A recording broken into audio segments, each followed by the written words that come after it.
इस बीच दिलचस्प बात ये देखने को मिली कि कांग्रेस नेताओं के बयानों में ही दो फाड़ है। कई नेता जहां खुले मन से दिग्विजय की नसीहत को अपनाते नजर आ रहे हैं, तो कहीं कुछ विरोध भी कर रहे हैं।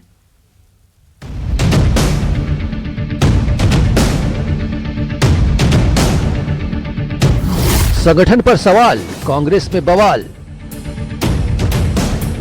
कांग्रेस में कलह, नेताओं की बदली राह। पोस्ट पर सियासत हाई, अब सफाई आई। कांग्रेस के दिग्गज नेता कहे जाने वाले दिग्विजय सिंह के एक बयान ने पूरे संगठन को झकझोर कर रख दिया है। एक तरफ जहां नेताओं ने सफाई वाले बयान देने शुरू कर दिए, तो वहीं कुछ लोगों ने अब खुलकर समर्थन देना भी शुरू कर दिया, जिसके बाद से सवाल खड़े हो रहे हैं कि क्या वाकई एक बार फिर कांग्रेस गुटबाजी से जूझ रही है।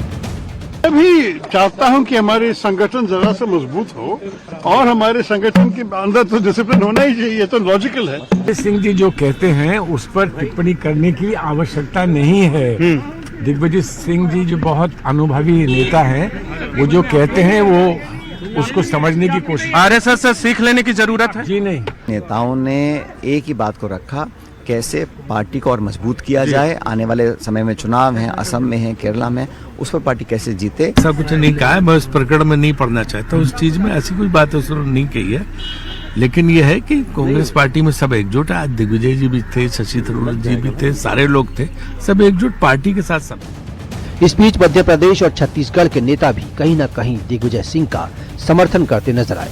जहां एमपी कांग्रेस प्रदेश अध्यक्ष जीतू पटवारी ने भी माना कि संगठन को मजबूत करने की जरूरत है, तो वहीं दूसरी ओर छत्तीसगढ़ कांग्रेस नेता टीएस सिंहदेव का कहना है कि उन्होंने ये बात 8 साल पहले ही कही थी। कायम रखने के लिए कांग्रेस को मजबूत करने की आवश्यकता है, कांग्रेस के संगठन को मजबूत करने की आवश्यकता है, कांग्रेस के संगठन को घर घर ले जाकर ग्रामीण स्तर पर, बूथ स्तर पर कांग्रेस को मजबूत करने की आवश्यकता है। एक समय था कि कांग्रेस की 36-37 जो हमारे राज्य या यूनियन टेरिटरीज हैं, उसमें 20, 23, 24 जगह हमारी सरकारें थी। तो ये अंतर अगर है तो चिंतन की तो जरूरत है। कांग्रेस में संगठन पर उठ रहे सवालों को लेकर बीजेपी ने कहा कि कांग्रेस में दो फाड़ क्लियर हो चुके हैं। राहुल कैंप और प्रियंका कैंप आमने सामने आ गए हैं। कांग्रेस में अब दो फाड़, दो गुट क्लियर हो चुका है। एक है राहुल कैंप और एक है प्रियंका कैंप, और लगातार राहुल कैंप के ऊपर हमले किए जा रहे हैं। राहुल में कोई भरोसा नहीं बचा। राहुल के खिलाफ नो कॉन्फिडेंस मोशन पारित करने का काम एक के बाद एक कांग्रेस लीडर्स कर रहे हैं। दिग्विजय सिंह का बयान और उस पर मिल रहा पार्टी के नेताओं का समर्थन ही काफी कुछ बयां कर रहा है। इस बीच सामने आई ये तस्वीर भी बहुत कुछ जग जाहिर कर रही है। ऐसे में सवाल यही कि क्या वाकई कांग्रेस में सब कुछ ठीक है। Bureau report, news 18। और अब बात एसआईआर की करते हैं। यूपी में एसआईआर को लेकर अखिलेश यादव लगातार चुनाव आयोग और बीजेपी पर हमलावर हैं। अब जब एसआईआर का काम पूरा हो चुका है, फाइनल इसका इंतजार है। ऐसे में अखिलेश यादव ने एक बार फिर से सोशल मीडिया पर पोस्ट करके दावा किया है कि 2027 की विधानसभा चुनाव में बीजेपी का रास्ता आसान नहीं रहने वाला है। पूरा मामला आपको इस रिपोर्ट में समझाते हैं।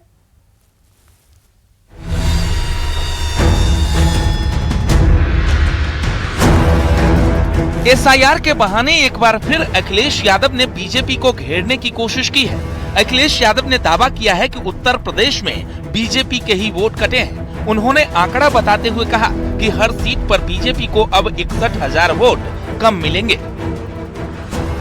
जो सरकार 15 दिन पहले इस बात को कह रही थी कि 4 करोड़ वोटर्स के नाम कट गए हैं, और जब वो संख्या आती है तो वो 2.89 करोड़ रह जाती है। चुनाव आयोग की कार्यप्रणाली पे पहले भी सवाल उठते रहे, तो कहीं ये नाम चुनाव आयोग द्वारा जोड़े तो नहीं गए। जिस तरह से भारतीय जनता पार्टी के ट्रेवल करने वाले वोट, गांव और शहर के वोट, कहीं उनके नाम तो नहीं जोड़ दिए गए। ये वो सवाल हैं जिन सवालों को समाजवादी पार्टी उठा रही है। अखिलेश यादव जी मतिभ्रम के शिकार हो गए। आज एसआईआर के आंकड़ों को देखकर बड़ा खुश हो रहे हैं। कल यही अखिलेश यादव आरोप लगाया करते थे कि चुनाव आयोग भारतीय जनता पार्टी से मिलके इंडी गठबंधन के वोटरों का नाम काटने वाली है।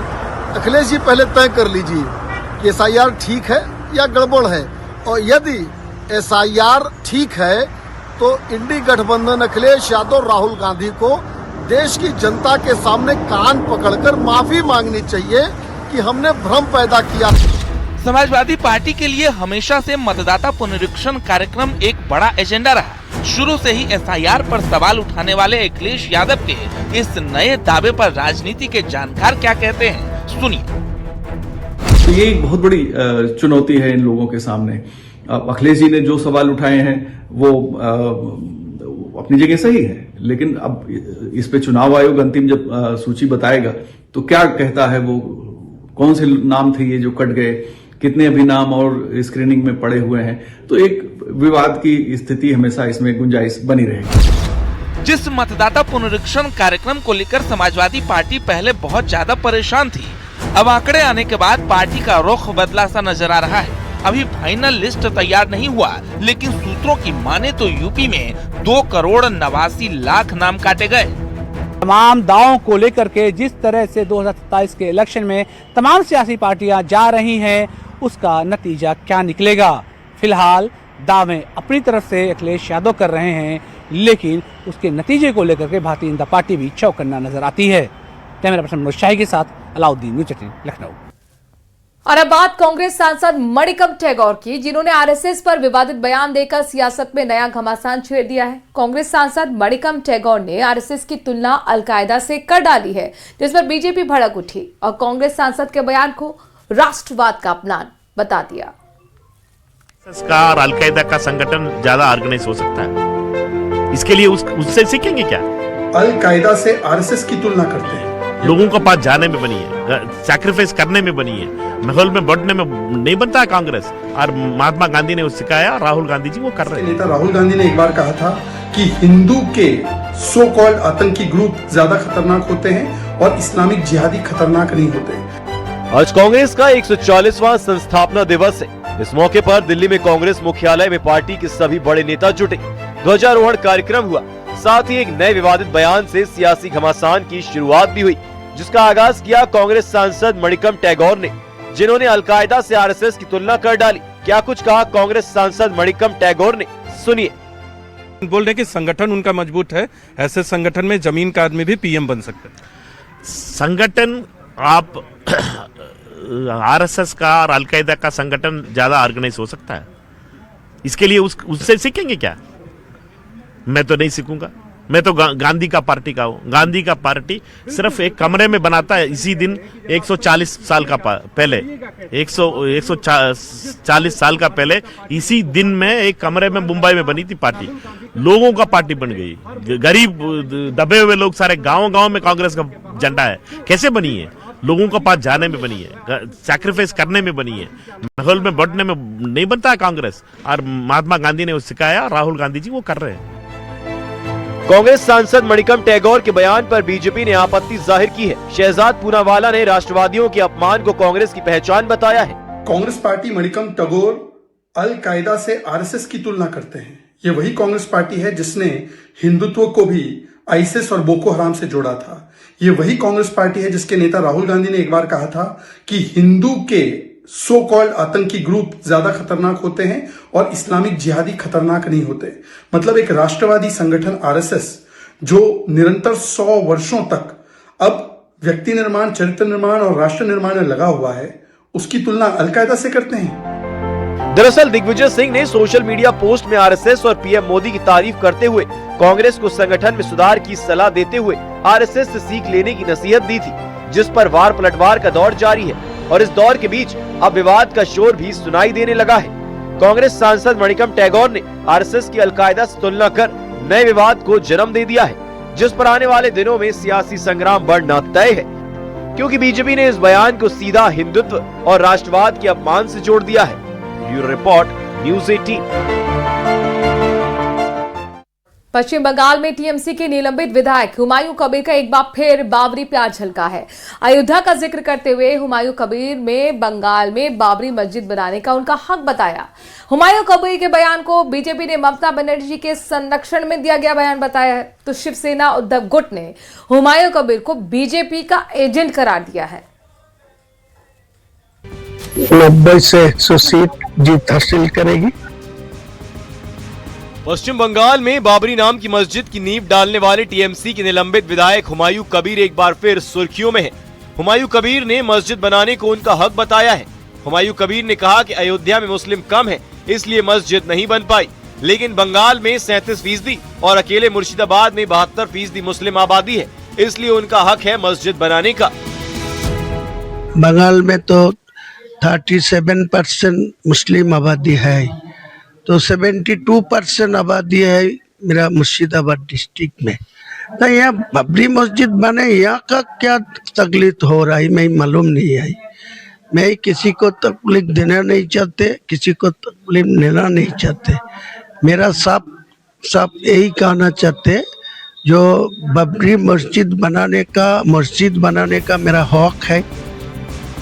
हुमायूं कबीर के बयान पर अब सियासी पारा भी हाई हो गया है। बीजेपी ने हुमायूं कबीर के बयान को लेकर टीएमसी पर निशाना साधा है। बीजेपी के मुताबिक सत्ताधारी तृणमूल कांग्रेस के पूर्ण समर्थन और ममता बनर्जी की देखरेख में ऐसे बयान दिए जा रहे हैं जो पूरी तरह से सरकार द्वारा समर्थित सोच बन जाते हैं। वहीं शिवसेना उद्धव गुट के नेता संजय राउत ने हुमायूं कबीर को बीजेपी का एजेंट बता दिया है।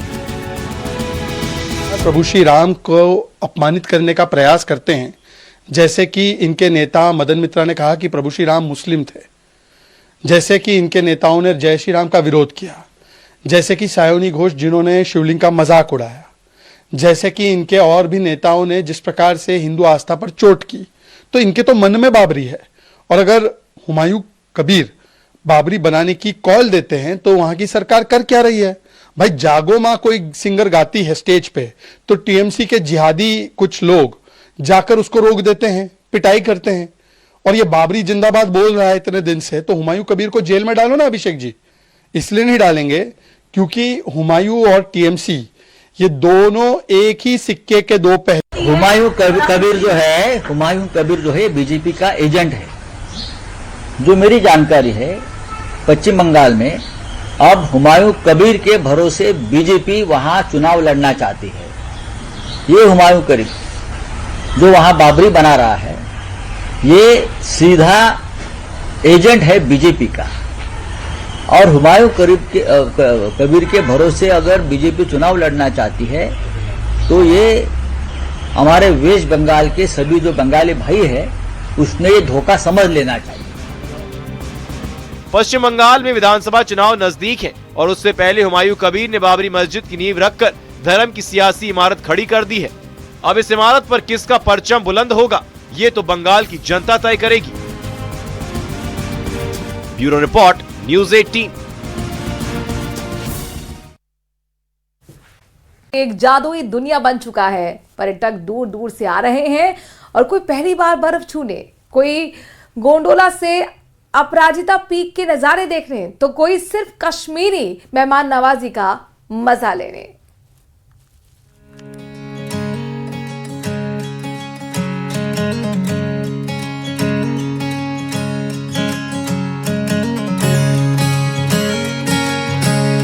वादियों में लौट आई रौनक, बिछने लगी है बर्फ की चादर, घाटी में पहुंचने लगे हैं पर्यटक। डल झील पर पर्यटकों का जमावड़ा। गुलमर्ग में ताजा बर्फबारी के साथ पर्यटकों की भारी आमद देखी जा रही है। सुबह से ही बड़ी संख्या में पर्यटक गुलमर्ग की ओर जा रहे हैं। देश के कोने कोने से कई समूह गुलमर्ग पहुंच रहे हैं और यहां की बर्फबारी का मजा ले रहे हैं। वहीं पर्यटकों के आने से पर्यटन क्षेत्र से जुड़े लोगों की आजीविका भी पटरी पर आ गई है। कुंजर गुलमर्ग राजमार्ग के किनारे विभिन्न जगहों पर सड़क किनारे के ढाबों, रेस्टोरेंटों और अन्य दुकानों पर पर्यटकों की भारी भीड़ देखी जा रही है। स्थानीय निवासी पर्यटकों का गर्मजोशी से स्वागत कर रहे हैं, तो वहीं यहाँ आने वाले पर्यटकों ने यहाँ की मेहमान नवाजी की भी खूब तारीफ की है। हम शुक्रगुजार हैं, ग्रेटफुल हैं कि इस बार हमारी जो है बर्फ हुई है इस वक्त, और हमने इन 2-3 दिनों में काफ़ी ज़्यादा रश देखा टूरिस्ट्स का। जिस रिवाइवल की हम बात करते हैं वो रिवाइवल अल्हम्दुलिल्लाह जो है वो हो चुका है। तो बर्फबारी के बाद एक बार फिर से कश्मीर पर्यटकों से गुलजार हो चुका है। कश्मीर की शान डल झील पर पर्यटकों का जमावड़ा देखने को मिल रहा है और इसी के चलते यहाँ शिकारों को भी खास तौर पर सजा धजा कर तैयार कर लिया गया है। माना जा रहा है कि घाटी में ऊपर की तरफ यहाँ भी 30 दिसंबर से बर्फ गिरनी शुरू हो जाएगी। सिक्योरिटी बेस्ट टू बेस्ट है, यहाँ पर बहुत अच्छी सिक्योरिटी है, कोई सिक्योरिटी कोई टेंशन नहीं है, हर जगह सिक्योरिटी है, हर जगह पर कोई प्रॉब्लम नहीं है और सेफ है। श्रीनगर कोई भी आए, कश्मीर घूमने कोई भी आए, यहाँ पे बिल्कुल सेफ है, कोई भी इशू नहीं है घूमने वालों के लिए। यहाँ पे हर चीज जम्मू सरकार जो यहाँ पे सिक्योरिटी जो दे रही है पब्लिक के लिए, ट्रांसपोर्टेशन दे रही है, जो कुछ भी दे रही है, सब टू सब एकदम सब सही है, बेटर टू बेटर है। आज कश्मीर में आके मुझे बहुत अच्छा लग रहा है। अगर आपको ठंड एक्सपीरियंस करनी हो तो आप कश्मीर में आइए, बर्फ देखना है तो कश्मीर में आइए, अगर लोगों का व्यवहार अच्छा देखना है तो कश्मीर में आइए। लोगों का व्यवहार इतना अच्छा है, यहाँ पे इतना हेल्पफुल है, बहुत अच्छा लगेगा आपको, एक बार एक्सपीरियंस करिए। सिक्योरिटी बेस्ट, लोगों का व्यवहार बेस्ट, खाना पीना बेस्ट, बस थोड़ा सा बर्फबारी नहीं हुई है। कल सोनमार्ग गए थे, बट नेचुरलिटी प्रकृति इतनी अच्छी है कि देखना बहुत जायज है। मतलब आओ, घूमो फिरो, एंजॉय करो, बहुत अच्छी जगह है कश्मीर। यहाँ पे हमें इतना अच्छा लगा, पहली बार हम लोग आए।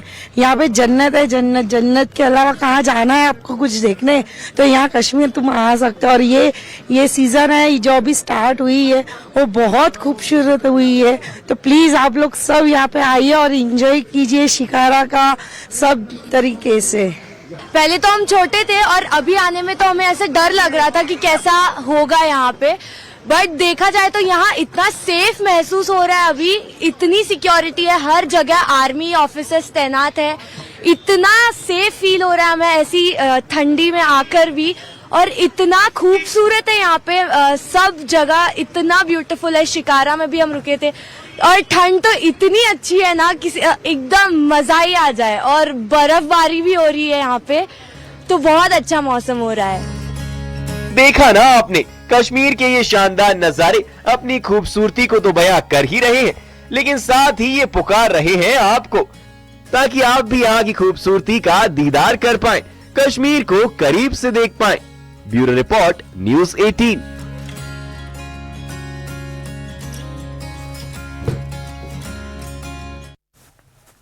धौलपुर से बड़ी खबर आपको बताते हैं। रिमांड पर चल रहे आरोपी के साथ पुलिस की मुठभेड़ हो गई। आरोपी के पैर में गोली लग गई। घायल आरोपी विक्रम को अस्पताल में भर्ती कराया गया है।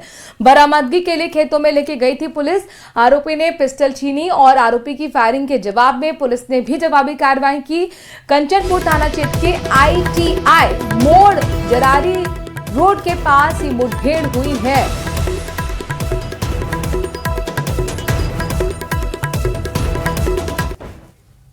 और इसी के साथ वक्त थोड़े से ब्रेक का है, लेकिन खबरों का सिलसिला जारी है। प्रदेश के number 1 news channel news 18 Rajasthan